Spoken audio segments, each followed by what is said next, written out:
se presenta el tema también, el llamado eficaz, que es un tema que ya se dio el anterior domingo, pero confiemos en los decretos del Señor de que por alguna razón se está dando por segunda vez en este domingo. Entonces les voy a invitar, por favor, hermanos, si son tan amables, que me acompañen a Juan 6, 44. Juan 6, versículo 44. Vamos a leer, hermanos, desde el versículo 41. Juan 6, 41 dice la palabra del Señor, hermanos. Murmuraban entonces de él los judíos porque había dicho, yo soy el pan que descendió del cielo. Y decían, ¿no es este Jesús el hijo de José cuyo padre y madre nosotros conocemos? ¿Cómo pues dice este del cielo he descendido? Entonces Jesús les responde, dice, no murmuréis entre vosotros. Ninguno puede venir a mí si el Padre que me envió no le trajere, y yo le resucitaré en el día postrero. Vamos a orar, hermanos, por favor, una vez más. Alabado Padre Celestial, le doy gracias, Padre amado, por un día más de vida. Gracias, Padre, por permitirnos estar este domingo en su día, Padre, para escuchar su evangelio y su palabra. Sea usted, Padre, por favor, poniendo en mí aquella pasión y poder para predicar su palabra, Padre amado. Use a este siervo inútil, Padre amado, para proclamar su evangelio. Y por favor, Padre, también le pido por la vida de cada uno de los hermanos, sea usted conduciendo y capacitando sus vidas para poder escuchar estas palabras. A pesar de que ya se hicieron, pero que una vez más lleguen a sus corazones, Padre amado. Se lo entregamos todo este tiempo en Cristo Jesús. Amén. El título entonces, hermanos, como le mencionaba, es el llamado eficaz. ¿Quiénes son los llamados? Nos podemos hacer esa pregunta. Y hay una historia que me cautivó bastante cuando empecé a hacer este tema, y es la historia de Agustín de Hipona. Él mencionaba en su libro acerca de que antes de su conversión, él vivía con una prostituta. Entonces, cuando Dios hizo un llamado en su vida, hizo una conversión en su corazón de tal forma de que él cambió su corazón completamente. Y entonces ya no buscaba aquellos pecados en los que vivía. Entonces, dice él, un día estaba caminando por la calle y entonces esta mujer lo reconoce. Entonces lo llama por su nombre, Agustín, y él sigue caminando.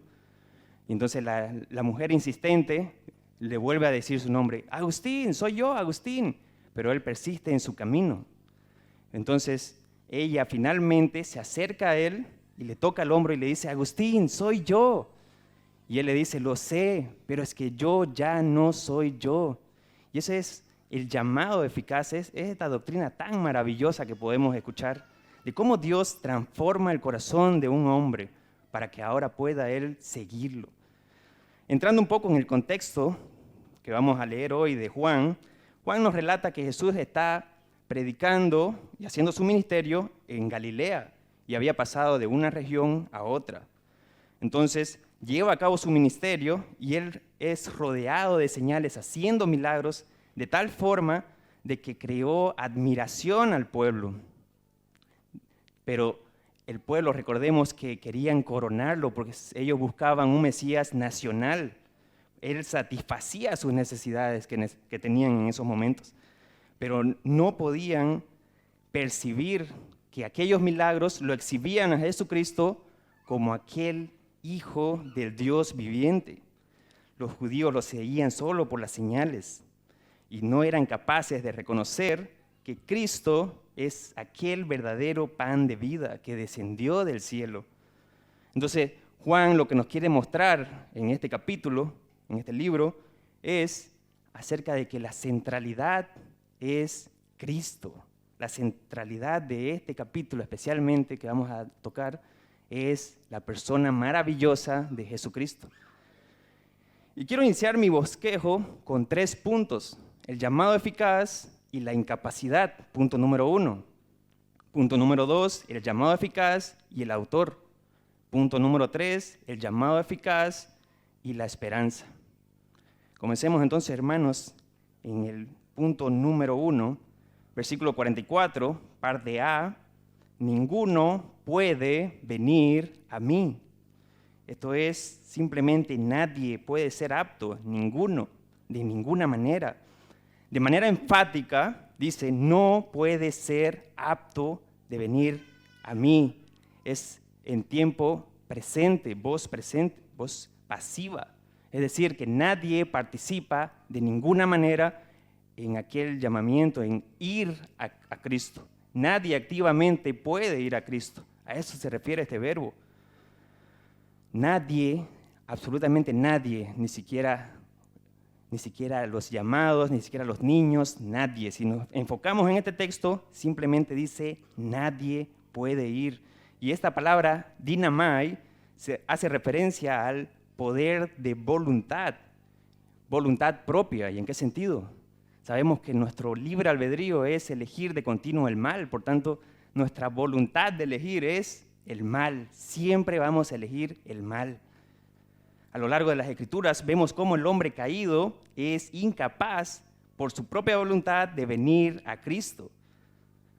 En nuestras clases con el pastor Martínez vimos, por ejemplo, la incapacidad del pueblo de Israel, su religiosidad, como también los hijos de Elí, por ejemplo, estaban tan cerca del templo, ellos estaban tan cerca de Dios, pero no conocían a Dios realmente. Entonces vemos una religiosidad que los hizo creer que estaban haciendo las cosas bien. Pero Juan sabía lo que él estaba escribiendo cuando se refería en este texto en especial, las palabras de Jesucristo. Es simplemente, no tenemos ningún deseo moral de Dios. Nadie, absolutamente nadie, tiene ningún deseo de Dios, a menos que Dios siembre aquel deseo en nuestros corazones. La Biblia nos muestra, y Pablo menciona, por ejemplo, en Efesios 2:1, y Él os dio vida a vosotros cuando estabais, dice, estabais muertos en vuestros delitos y pecados. Estabais. Tiene que haber algo que tiene que cambiar ese estado en el que nadie puede ir a Cristo. Nadie.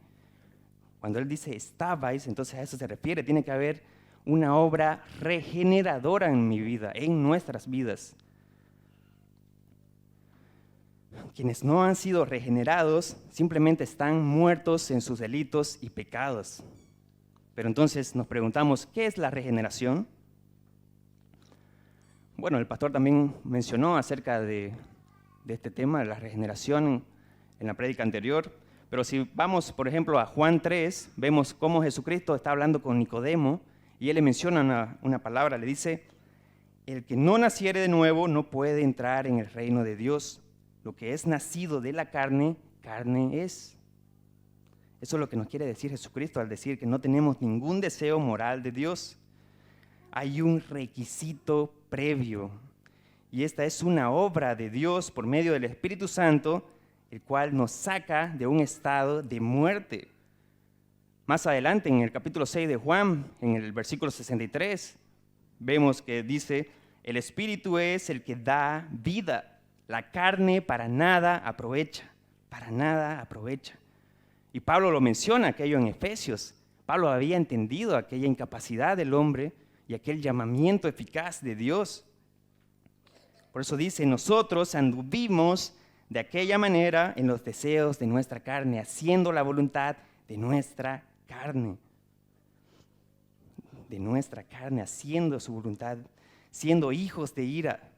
Pero que Dios, siendo rico en misericordia, con su gran amor con que nos amó, nos dio vida juntamente con Cristo. Por gracia sois salvos por medio de la fe. Entonces, eso es lo que significa la regeneración, es un nuevo nacimiento, nacer de nuevo. Nuestro primer nacimiento tiene que ver con la carne, heredando el pecado original. Como dice el salmista, en pecado he sido formado, en pecado me concibió mi madre. Mientras que el nuevo nacimiento es uno celestial, espiritual y totalmente santo. Santo. El sentido más estricto en esta definición de la palabra regeneración es donde el hombre queda trasladado de una condición a otra, una condición de muerte espiritual a una de vida espiritual. Vida espiritual. Y esto tiene que ser por aquel don que Dios nos permite. Es la fe. Por gracia sois salvos y esto por medio de la fe. Aplicada en nosotros en la regeneración, cambiando así la inclinación de nuestros corazones. Me gustaría que anoten esta frase para los que están escribiendo. Cambiando así la inclinación de nuestros corazones.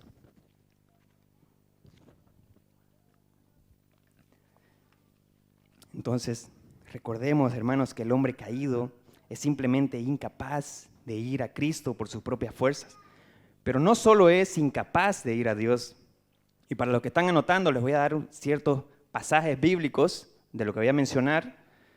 No es necesario que vayamos allá por cuestiones de tiempo, pero dice, no solo es incapaz, sino que el hombre es esclavo del pecado. Romanos 6:6.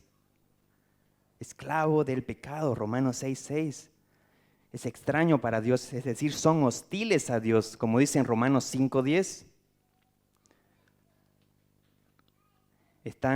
Simplemente son ciegos espirituales, son cautivos, atrapados en el reino de Satanás, Colosenses 1:13.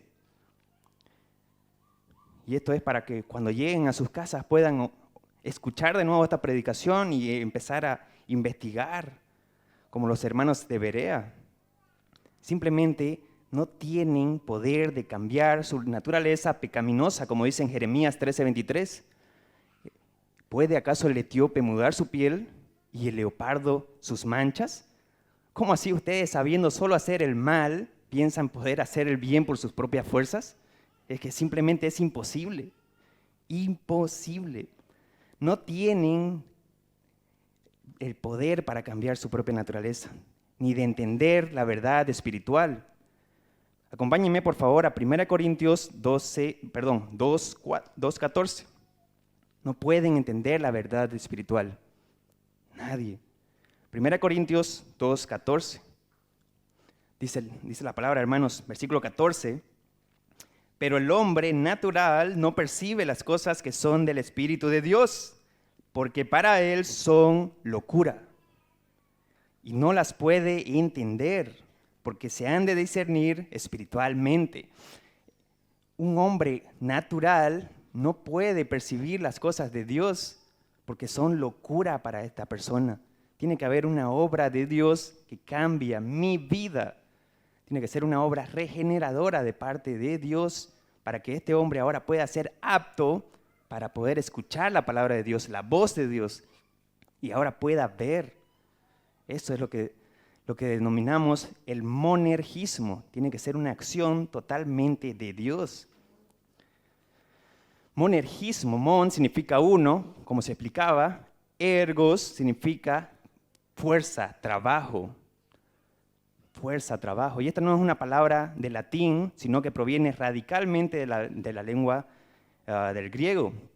Por tanto, lo que significa es que es el trabajo de una sola persona. Solo Dios puede obrar ese cambio en nuestras vidas, para que ahora ya no sean estas palabras locura, y ahora la podamos comprender, podamos entender la palabra de Dios. Entonces aquí surge lo radical. Los pecadores no pueden ir a Cristo, simplemente no pueden ir a Cristo sin una obra regeneradora de Dios que es monergista en nuestras vidas, de parte del Padre Celestial. Entonces simplemente ninguno puede venir a mí, nadie. Se enfatiza la inutilidad completa y la incapacidad del hombre. ¿Quién puede ir entonces a Jesucristo? Nadie puede responder positivamente a esta pregunta si no tiene a Cristo en su vida. Si no pone a Cristo como el medio, no puede responder positivamente. Y muchos de nosotros hemos estado en este error. Muchos de nosotros vivimos o hemos vivido aquella vida en donde metemos un poco de sinergismo en vez del monergismo que se predica. El sinergismo es cuando yo aplico algo de mí, de mis obras, a aquella salvación. Es decir, ¿por qué irías al cielo? Bueno, he sido bondadoso, he sido bueno, he ayudado, voy a la iglesia todos los domingos sin falta, doy mi ofrenda, no me falto, canto las alabanzas con pasión. El problema en eso está en poner la confianza en cada acción que tenemos. Ese es el problema. No critico aquellas acciones, simplemente el poner las confianzas en estas obras nos hace sinergistas. Estamos añadiendo algo a la salvación perfecta que solo pertenece a Cristo. A Cristo. Entonces, estas intenciones de estas personas pueden ser o parecer lo más honestas, pero en el fondo sabemos que son para Dios trapos de inmundicia. Hay religiosidad dentro, hemos vivido de aquella manera. Intentamos agradar a Dios por medio de nuestros propios méritos, sin realmente querer conocerlo, sin realmente ir a las Escrituras, buscarlo día a día en la repetición y la meditación de su palabra. No importa cuántas veces hagamos nuestra propia bondad, si no hacemos nada buscando apasionadamente a Cristo, entonces nuestras intenciones son vanas. Si no le pedimos a Dios, Dios, por favor, danos a Cristo, dame a Cristo. Tiene que ser nuestra búsqueda diaria. Cada mañana que nos levantamos, tiene que ser eso nuestro clamor. Dios, Padre, dame a Cristo. No importa nada de lo que me suceda en esta vida, dame a Cristo. Si no lo hacemos, las intenciones quedarán en el suelo simplemente. El infierno está lleno de personas religiosas y envanecidas que hicieron aquello, tuvieron buenas intenciones. Y eso es lo triste, hermanos. Es que muchos también eran domingueros, venían a la iglesia, tenían las mejores intenciones, pero no tenían a Cristo en sus vidas. No tenían a Cristo. No buscaban a Cristo. Entonces, la respuesta a esta pregunta, ¿quiénes pueden ir a Cristo? Según este pasaje que estamos viendo, es simplemente ninguno puede ir a Cristo. Ninguno puede venir. Y este verbo es de ir de manera activa.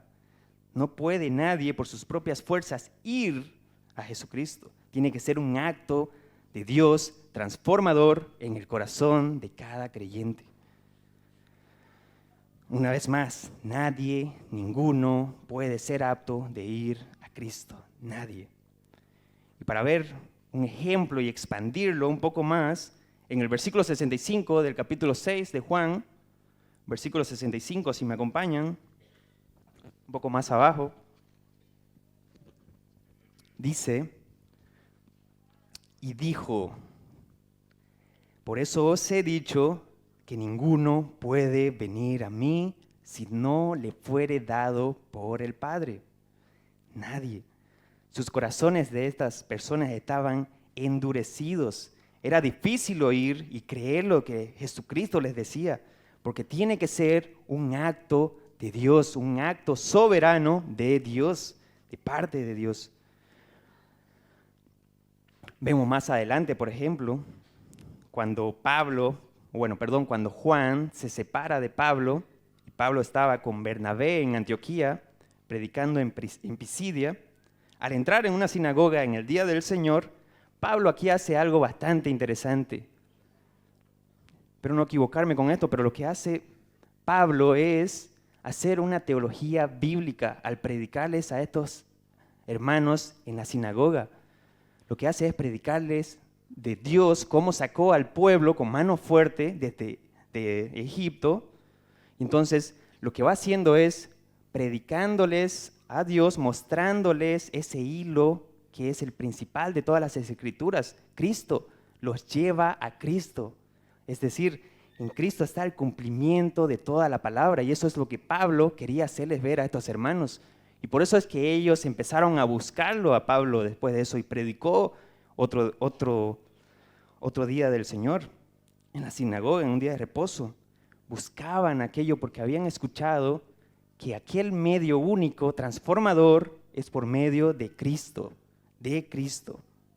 Y por eso Lucas escribe en Hechos 13:48, si me pueden acompañar, Hechos 13:48, Hechos 13:48 dice, estos gentiles,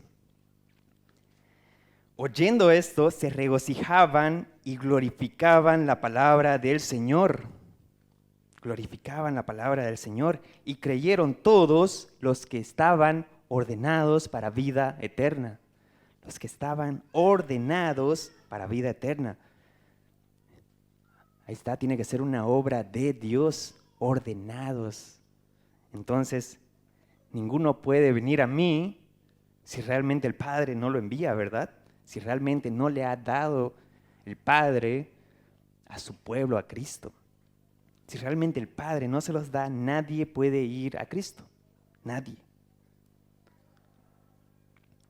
Muchos son los llamados y pocos los escogidos, ¿verdad? Entonces esto nos lleva a una pregunta. ¿Cómo sé si yo he sido llamado? ¿Cómo sé si he sido llamado?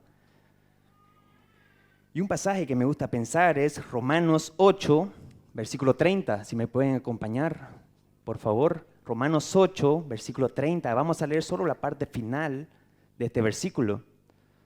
Romanos 8, versículo 30. Dice, la parte final, y a los que justificó, a estos también glorificó. A los que justificó, eso es un acto legal, puramente judicial. A estos que justificó, también glorificó. Glorificó es el día postrero, y yo les resucitaré en el día postrero, ¿verdad? Los glorificó. Es decir, se nos viene un pasaje a la mente quizás. El que comenzó en vosotros la buena obra, la perfeccionará hasta el día del Señor Jesucristo. Los glorificará. Día postrero. Día postrero. Y esto podemos verlo como un ascenso, como lo hemos visto, aquellas, por ejemplo, esas escaleras, un ascenso en donde a los que justifica, glorifica. Pero entonces, en el centro de todo este pasaje, tenemos algo positivo para nosotros.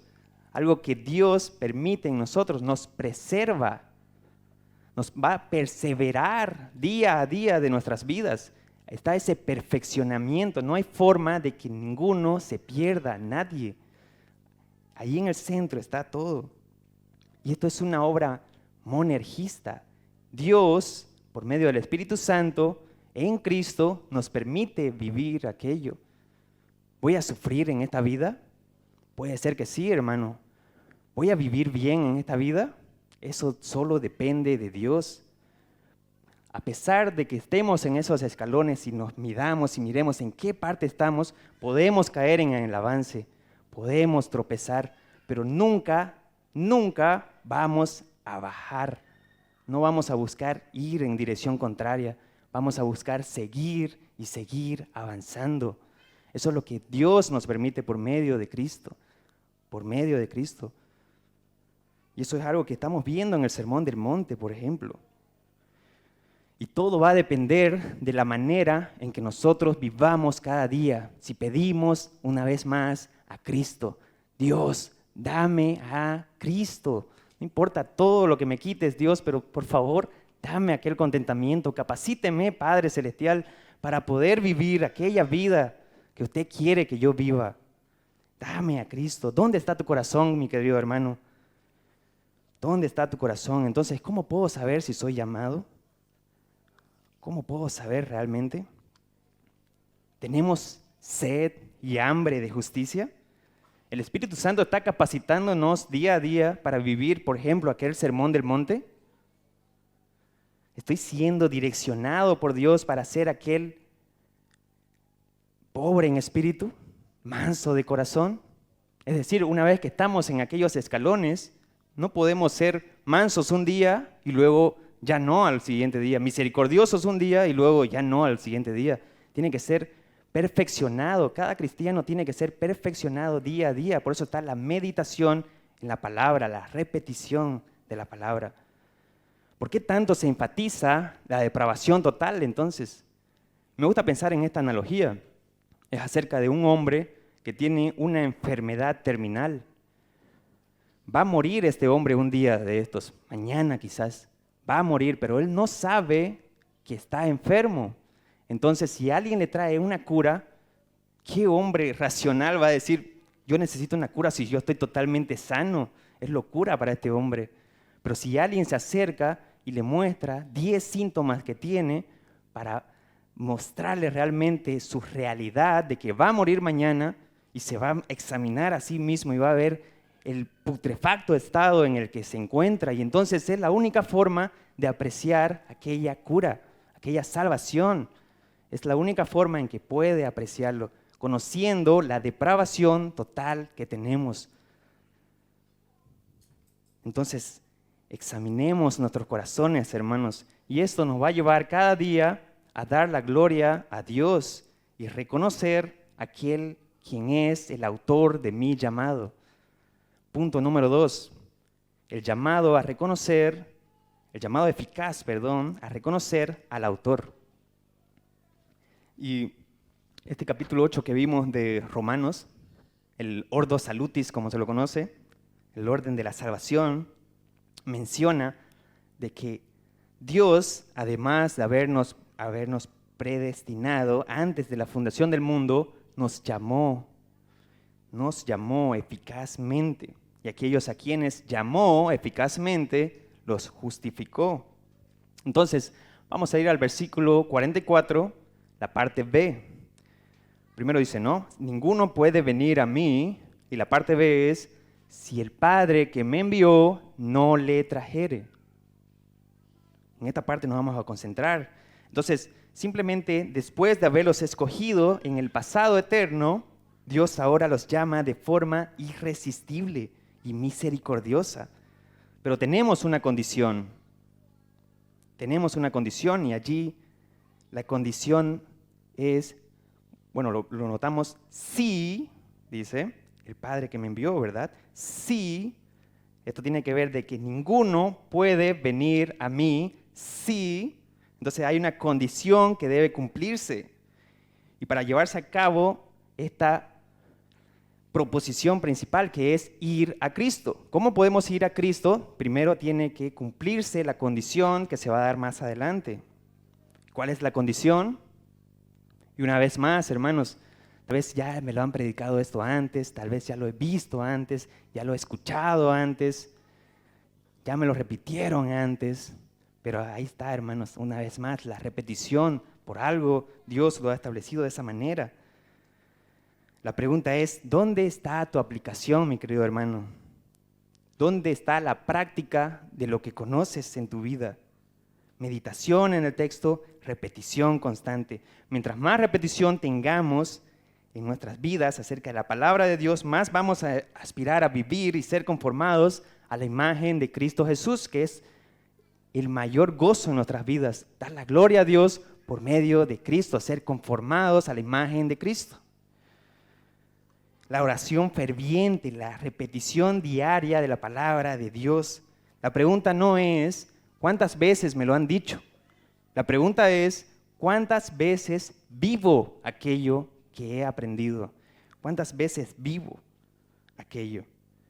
Entonces, ¿cuál es la condición? Que el Padre, dicen, es el Padre quien cumple aquí del sujeto de la oración. Si el Padre que me envió a mí, a Jesucristo, enviar.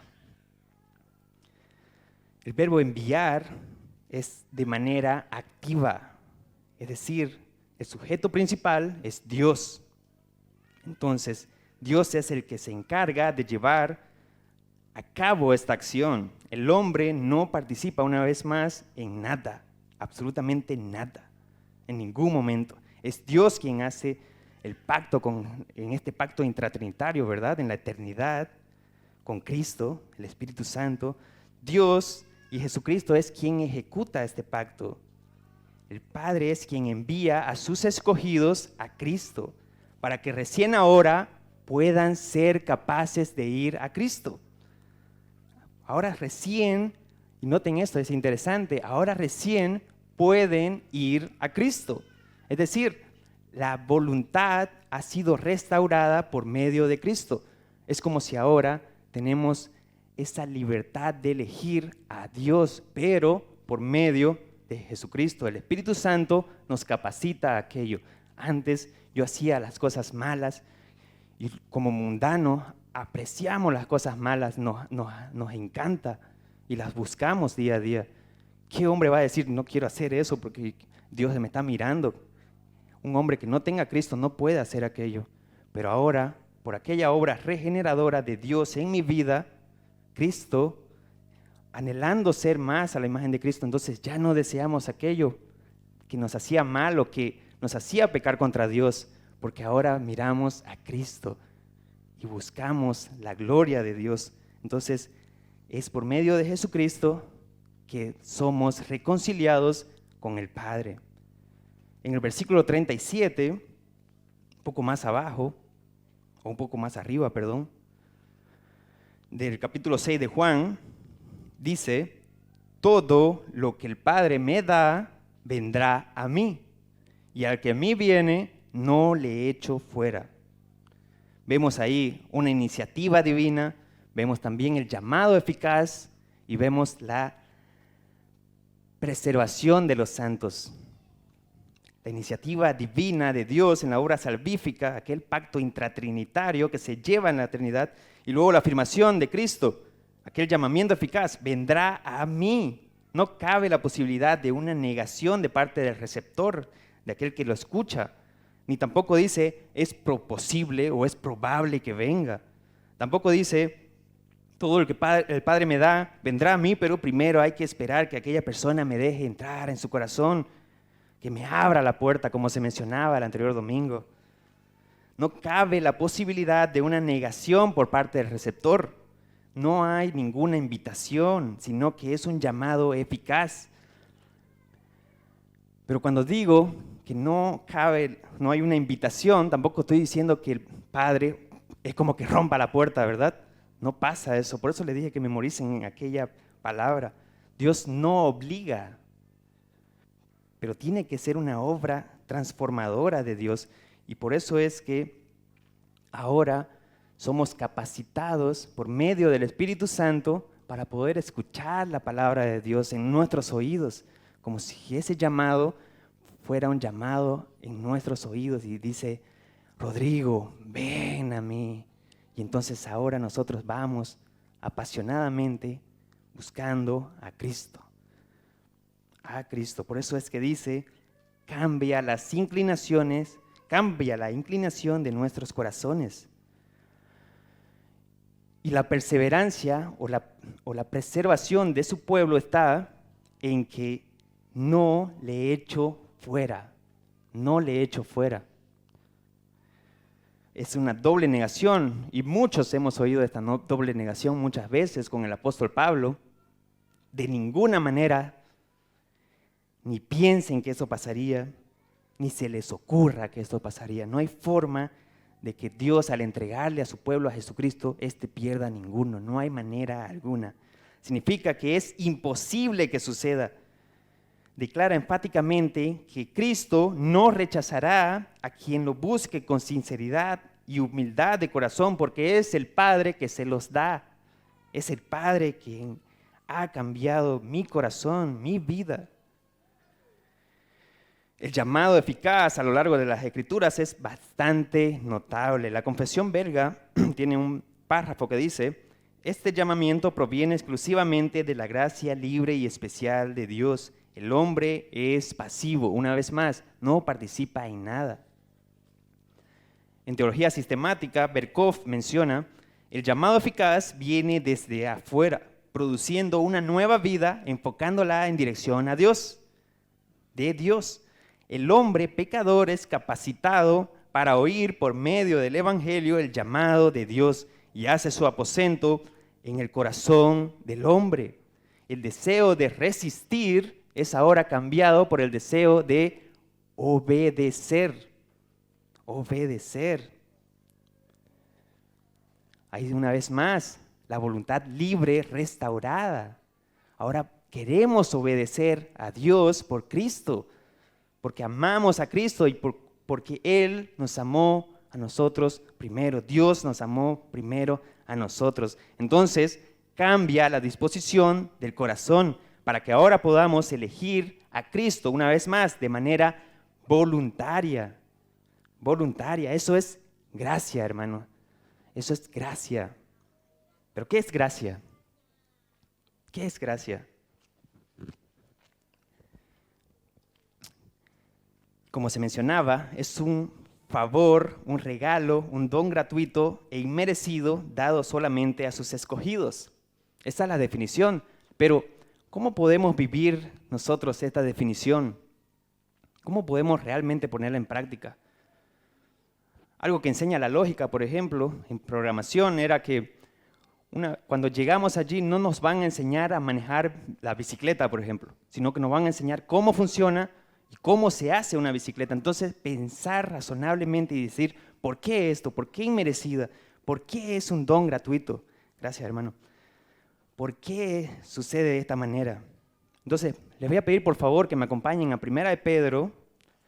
Vamos a ver el capítulo 3, 1 de Pedro, capítulo 3, versículo 18. 1 Pedro, capítulo 3, versículo, vamos a leerlo desde el versículo 17.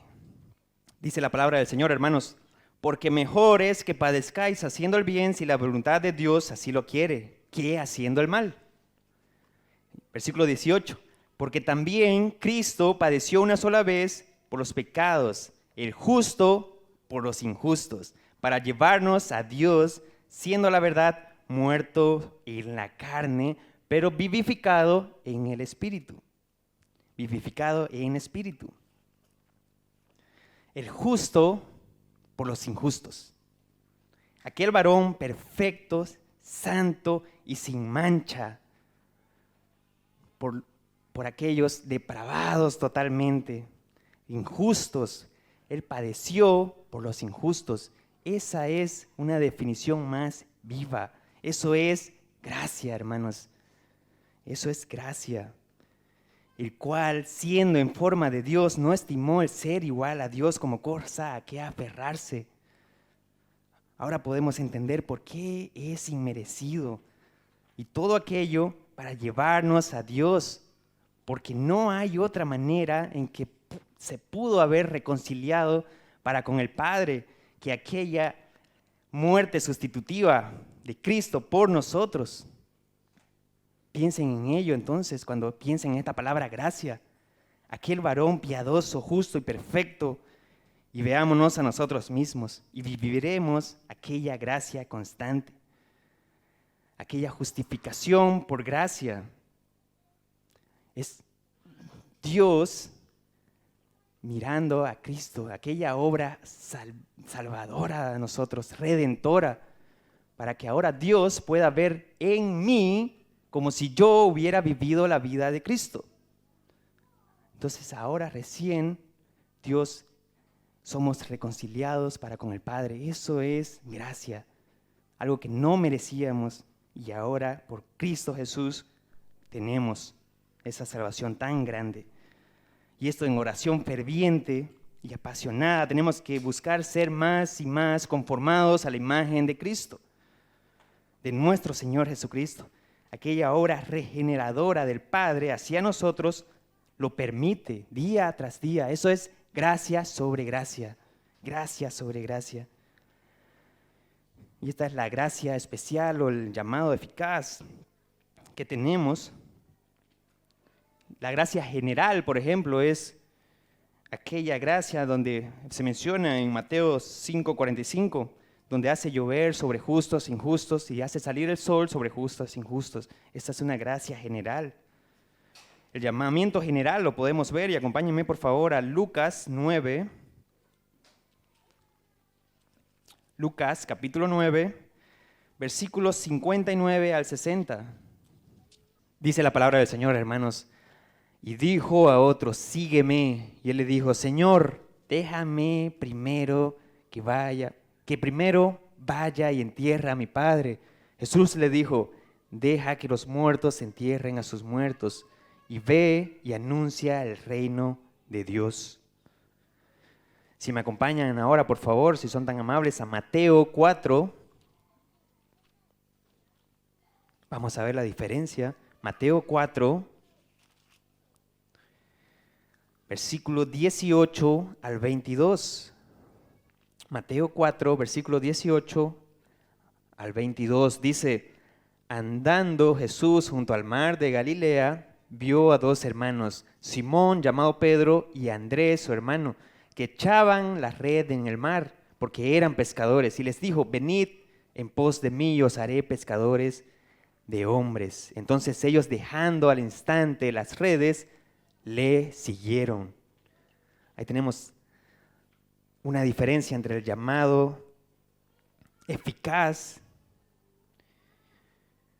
que solo es a los escogidos. Al primer hombre se le hizo un llamado, pero este prefirió primero sus tradiciones, su religiosidad. No pudo ver a Cristo realmente. Mientras que cuando los llama a Simón y a su hermano, ellos simplemente no dudaron. Dejaron todo, simplemente todo lo que tienen, y fueron a Cristo. Esa es la definición de eficaz, que cumple su cometido, su objetivo, su propósito. Dios aplica su gracia a una persona escogida y ésta simplemente responde de manera sin dudarlo, simplemente sin dudarlo. Vamos a ir, por favor, a Efesios 1. Efesios 1, 19 al 20. Efesios 1, versículo 19, dice: ¿y cuál la supereminente grandeza de su poder para con nosotros los que creemos, según la operación del poder de su fuerza, la cual operó en Cristo, resucitándole de los muertos y sentándole a su diestra en los lugares celestiales? La definición de supereminente es que sobrepasa la grandeza de su poder. Dinameos es el verbo. Un poder que obra cualquier cosa sin resistencia u oposición alguna. Es un poder sobrenatural. El poder que actúa en el pecador es el poder que se necesita para levantar de los muertos al pecador, para traerlo a vida. Y esa es la gracia irresistible, el llamado eficaz que Dios ha tenido para nosotros, según la potencia de Dios y su fuerza. Una fuerza dinameos, aquella fuerza que Dios utilizó para resucitar a Cristo, como dice en el texto, de los muertos, y lo sentó a su diestra en el cielo. ¿Pueden ver entonces? Realmente una fuerza tan poderosa utilizada en los pecadores, en un corazón tan duro, tan de piedra como el de nosotros. Es decir, ¿qué mano humana, qué hombre realmente puede igualar la fuerza de Dios como para decir: mis méritos pueden ayudar a la salvación? Es como decir: yo mismo con mis fuerzas puedo quebrantar mi corazón. Entonces menosprecio el poder de Dios en la salvación. ¿Cómo podemos descuidar una salvación tan grande? En la Confesión Belga, párrafo 22, cito: para obtener un verdadero conocimiento, el Espíritu Santo enciende en nuestros corazones una fe sincera cuando Dios lleva a cabo esto con los predestinados y obra en ellos la conversión verdadera. Los lleva de tal manera que no solo hace que se le predique exteriormente el Evangelio y que se alumbre poderosamente su inteligencia, a fin de que llegue a comprender y distinguir rectamente las cosas. Y además, Dios penetre hasta las partes más íntimas del hombre con la acción poderosa de este mismo. Fin del párrafo. Nadie puede resistir a Dios. Nadie puede resistir su llamado porque es omnipotente. Nada puede haber que se lo oponga a su voluntad porque Él hace como Él quiere, porque Dios es soberano. Permítanme darles este ejemplo una vez más, lo que sucedió con Lidia. Esa mujer, Lidia, vendedora de púrpura en la ciudad de Tiatira, que adoraba a Dios, estaba oyendo y el Señor abrió su corazón para que estuviese atenta a lo que Pablo decía, a la palabra de Dios.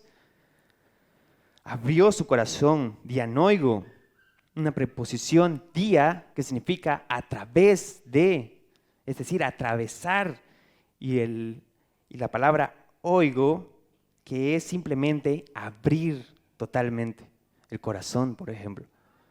Abrir el corazón y atravesarlo. Eso se menciona en Lucas 24:45, no es necesidad que vayamos allá. Dice, entonces les abrió el entendimiento para que puedan comprender las Escrituras. Les abre el corazón y atraviesa el corazón del pecador. Es abrirlo totalmente para que ahora puedan escuchar atentamente la palabra de Dios en sus vidas, en sus corazones. Amo la palabra de Dios. Amo la palabra de Dios. La leo día a día. Busco levantarme cada mañana o cada vez que tengamos el tiempo y la leemos. Y si no, entonces realmente podríamos preguntarnos, ¿ha habido un cambio en mi vida? ¿Realmente Dios ha transformado mi corazón? Dios hace lo que le place hacer y no hay nada que se le resista. Dios es irresistible.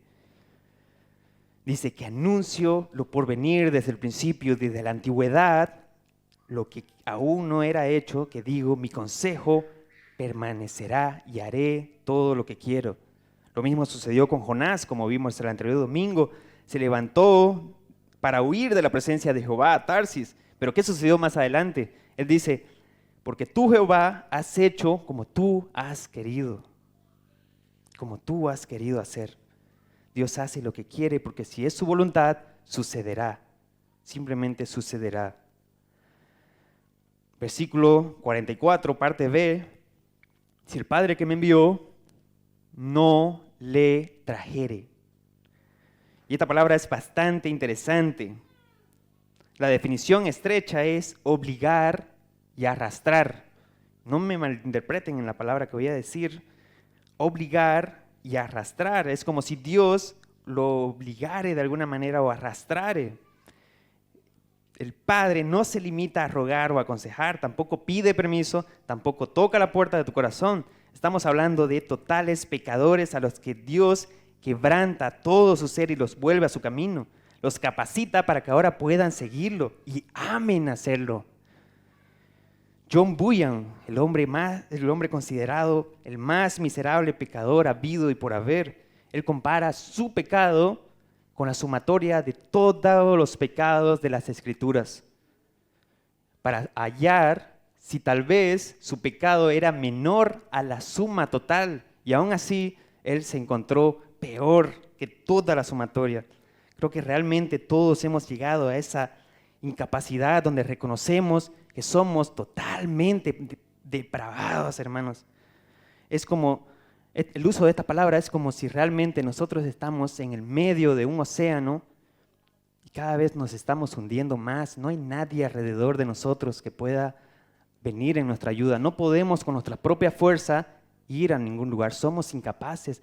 Entonces simplemente nos estamos perdiendo, nos estamos ahogándonos. Y se necesita realmente la fuerza de Dios y su mano tomando la nuestra y sacándonos. Esa es la elección incondicional que hemos visto. La elección incondicional. Nos hundimos más y más y no tenemos esperanza. Dios extiende su mano, aquella elección incondicional, y nos arrastra, nos elige, nos extrae, nos saca del fondo. Eso es en cuanto a la sensación personal, tal vez en el uso de esta palabra, trajere, de modo que el lector pueda entender lo que significa esta implicación. Que Dios en la regeneración de nuestras vidas cambia nuestros corazones. Antes todos nosotros, hermanos, simplemente corríamos al infierno. Íbamos a aquel lago de fuego, corriendo uno más rápido que otro. Pero Dios cambia la inclinación de nuestros corazones para que ahora podamos ver aquella ciudad celestial y correr a Cristo, a Cristo. Y eso por el llamado eficaz. Ahora corremos en dirección contraria. Entonces, Dios, en vez de arrastrarnos, como es ilustrado, por ejemplo, por John Bunyan en su peregrinaje, ahora vamos corriendo a aquella ciudad celestial, vamos corriendo a Cristo. Dios ha quebrantado la dureza de nuestros corazones, haciéndonos nuevas criaturas. Dios ya ha hecho una obra de gracia salvífica en nuestras vidas. Ha cambiado esa inclinación en nuestros corazones, en nuestras vidas, en nuestras almas. Y por eso deseamos ahora ir a Cristo y obedecer a Dios con pasión, con pasión. Podemos observar cómo Dios ha utilizado a sus siervos, como Amós, por ejemplo, el que hemos estado estudiando. Amós, a quien utilizó para predicar en un territorio enemigo del mismo pueblo, al norte de Israel, territorio enemigo, y Dios lo llama eficazmente, y él lo que hace es actuar voluntariamente para el servicio de Dios. Va voluntariamente a lo que Dios lo llamó. O por ejemplo, aquel profeta de labios inmundos que reconocía su flaqueza y su pecado, y su corazón era humilde delante de Dios. Delante de Dios, entonces sus pecados son perdonados, son quitados, y entonces dice el profeta: oí la voz del Señor que decía, ¿a quién enviaré? ¿Y quién irá por nosotros? Entonces, y es que es simplemente hermoso lo que responde: heme, aquí estoy yo, envíame a mí. Eso es algo de voluntad que Dios nos da a nosotros, el querer servir a Dios de corazón, de corazón. Dios transforma la incapacidad total de un hombre, de hombres falibles, y los convierte en infalibles por medio del Espíritu Santo en la predicación del Evangelio, de la palabra de Dios. Y es apasionante esta doctrina, realmente mueve mi corazón hasta lo más profundo, el simplemente escucharla y el estudiarla. Es una doctrina muy hermosa. Nadie puede venir a mí si el Padre que me envió no le trajere. La predicación de su palabra.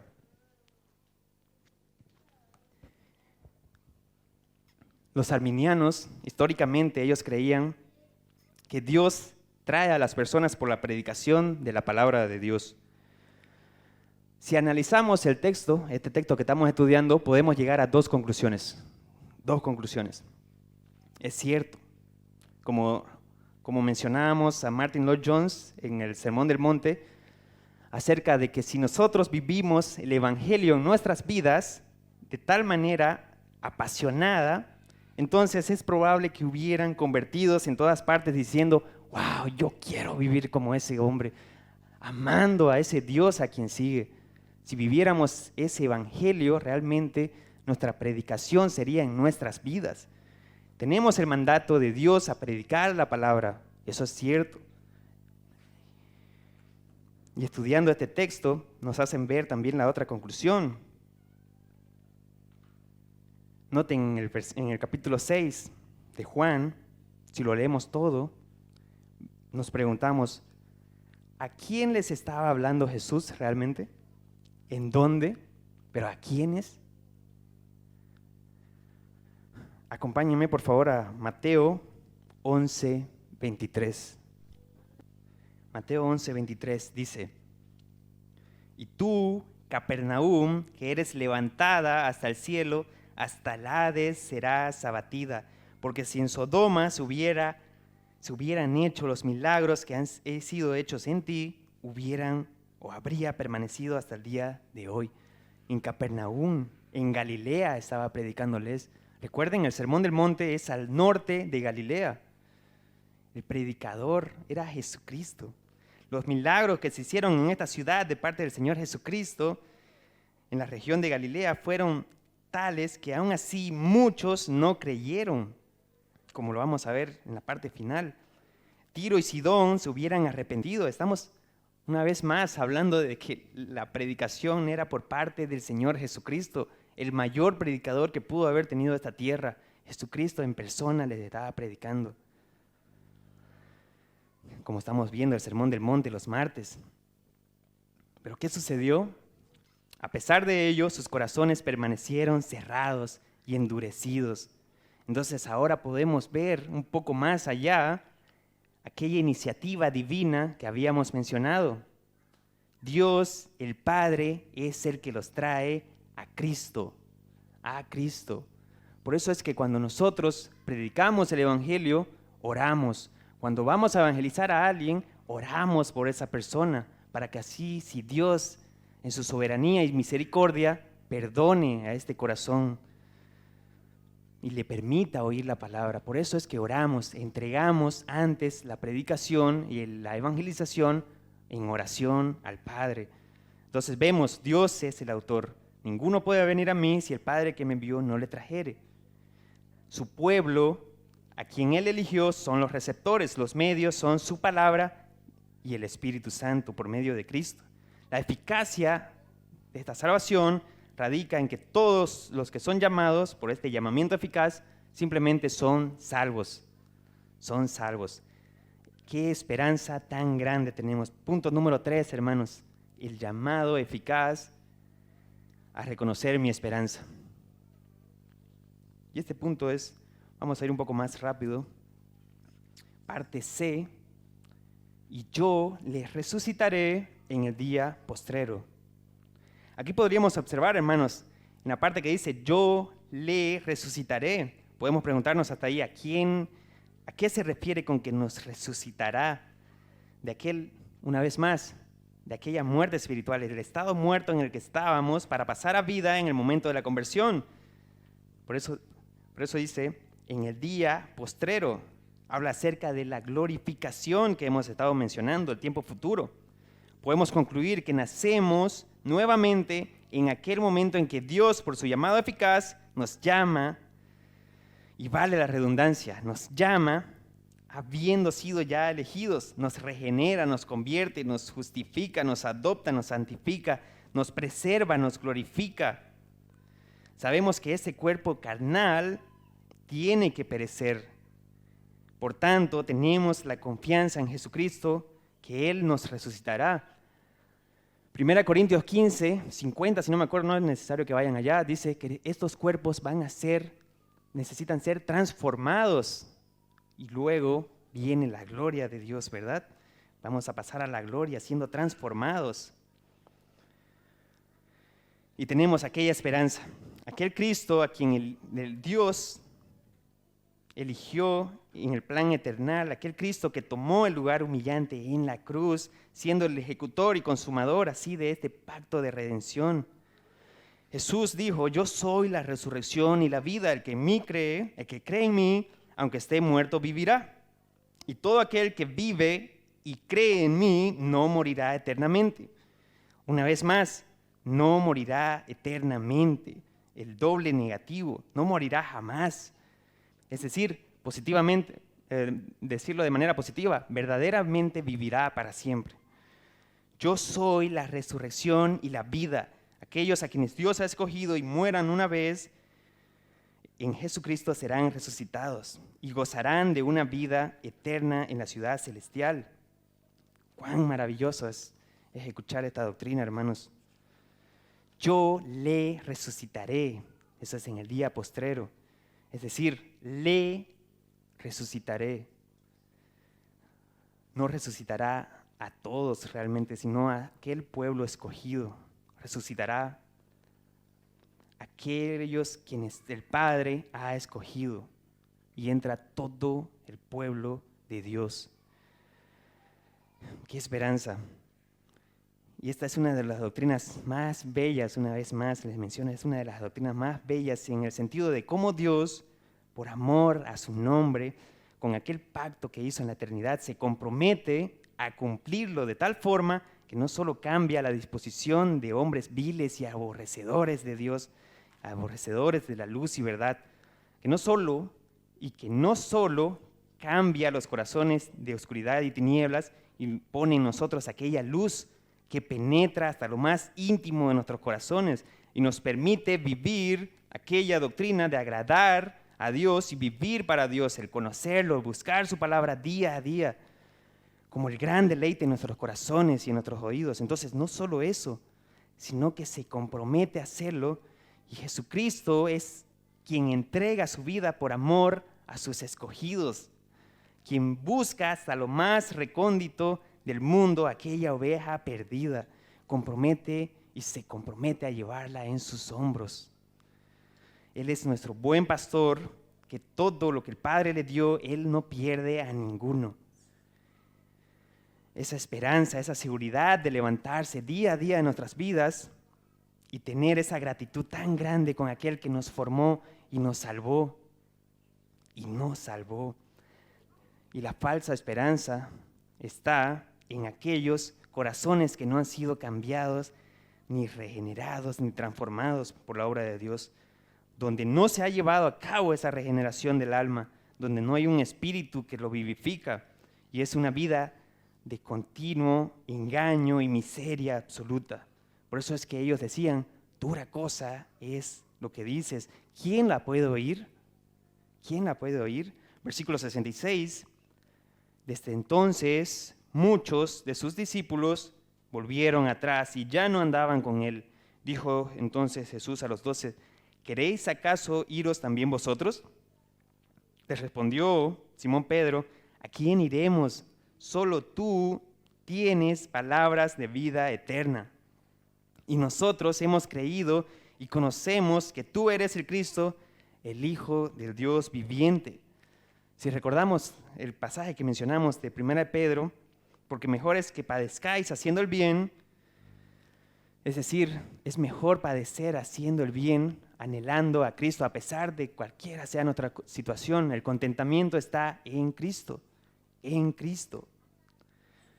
Solo Cristo tiene aquellas palabras de vida eterna. Y entonces si padecemos, y aquellos que sufren por la causa de Cristo, una vez más, las bendiciones serán el gozar con Cristo para siempre. Él es nuestro mayor galardón para la vida eterna, Cristo. A pesar de que seamos humillados, a pesar de lo que sea que nos suceda en esta vida, ¿todavía confías entonces en tus propias fuerzas? ¿O buscarás cada día los pies de Cristo? He sido llamado, entonces no podemos ir pensando en eso. Hemos sido llamados. ¿Tu corazón permanece endurecido? Hoy estás a tiempo, hermano, que examines tu vida y pidas a Dios aquella misericordia, si no de lo contrario, si sigues confiando en tus propios méritos, en tu propia confianza, en tus propios hechos, tendrás por seguro una sola cosa. El infierno, lamentablemente, hermano, estará esperando por ti y la ira del Dios Santo estará sobre tu alma envanecida. Arroja entonces, hermanos, toda vana confianza y ve a Cristo, aquel pan de vida, y póstrate a sus pies. Mientras hay vida, hay esperanza. Y esa esperanza y confianza está en Cristo Jesús, Señor nuestro. Por tanto, no abandonen nunca aquella búsqueda de la verdad. Sean perseverantes en la fe y continúen en aquella oración, mis queridos hermanos, en la oración para poder ver y oír aquella palabra eterna, aquel susurro en nuestras almas, y tus ojos sean abiertos y Dios ilumine aquel entendimiento.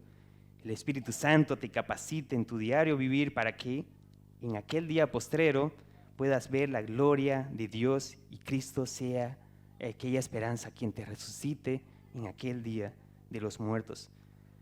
Examíname, oh Dios, y conoce mi corazón. Pruébame y conoce mis pensamientos y ve si hay en mí camino de perversidad y guíame en el camino eterno. Amén, amén y amén. Vamos a orar, hermanos.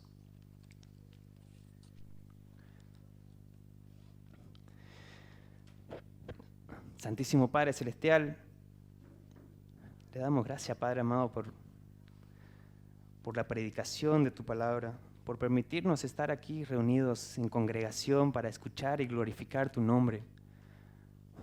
Padre, perdónanos porque hemos sido envanecidos en nuestras vidas y a veces somos perezosos, Padre. Permítanos encontrar aquella luz y amar aquella luz y aquella palabra, y que sea siempre Cristo nuestra centralidad en nuestras vidas. Padre, denos aquel Cristo siempre en nuestras vidas. Si está en su voluntad, Padre amado, quítanos todo, pero solo danos a Cristo y capacítenos para vivir aquella fe, Padre amado. Guíenos en aquellos caminos verdes. A pesar de cualquiera sea nuestra situación, ayúdenos a mirar a Cristo siempre, Padre amado. Por favor, guíe nuestras vidas, guíe nuestros corazones. Solo usted puede hacer ese cambio en nosotros. Solo de usted depende, Padre. Tenga misericordia de nosotros conforme a esa multitud de sus piedades, Padre. Límpienos cada día más y más. Lávenos, Padre Celestial. Todo esto se lo pedimos, Padre amado, para la gloria de su nombre, en el nombre de Cristo Jesús. Amén.